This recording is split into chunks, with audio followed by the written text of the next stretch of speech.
Hello, GW, and welcome to the second episode of White House Correspondent. I'm your host, John Lee. For today's segment, we will be starting off with the airstrike President Biden launched on Syria back on February 25th. This decision has faced much criticism since Biden declared diplomacy is back in the Middle East at a Munich Security Conference last month.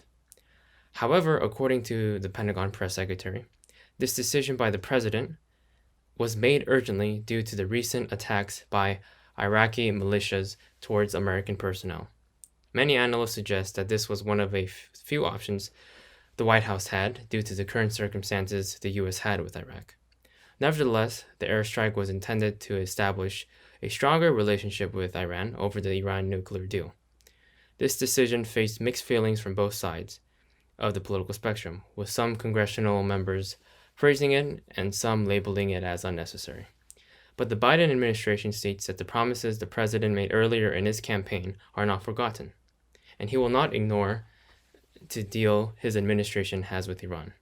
But Biden plans to remain vigilant with U.S.-Syrian relations and will continue to focus on Syrian President Assad's future actions that could possibly lead to a concerning disagreement.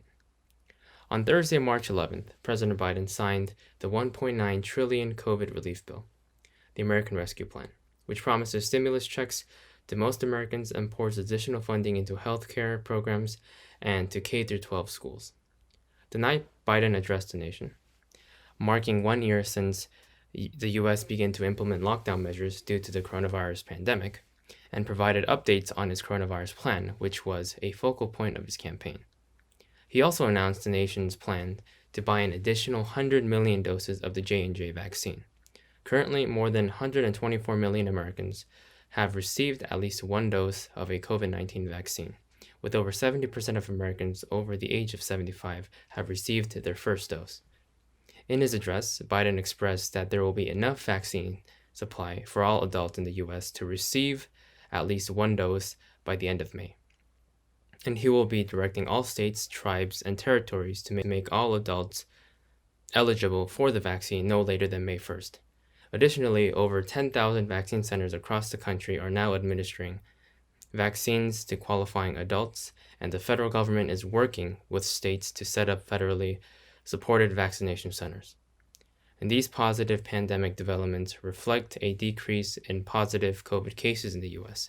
and represent hope that by summer, a majority of the American population will be vaccinated.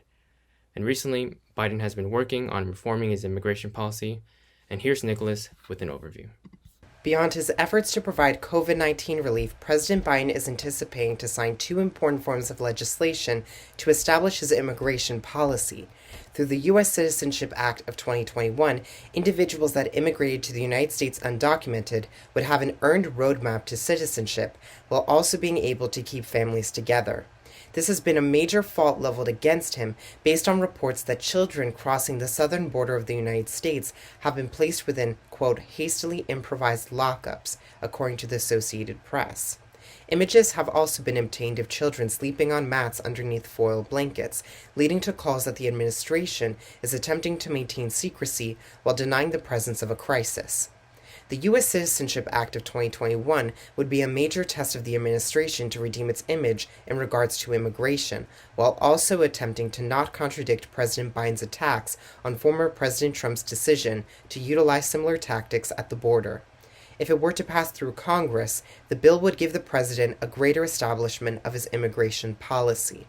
The second form of legislation to be considered by Congress is the DREAM Act of 2021, which would provide a path to citizenship for dreamers, or persons that came to the United States undocumented as children. These two significant pieces of legislation could have a major impact on how Biden's immigration policy will be characterized. Back to you, Sean.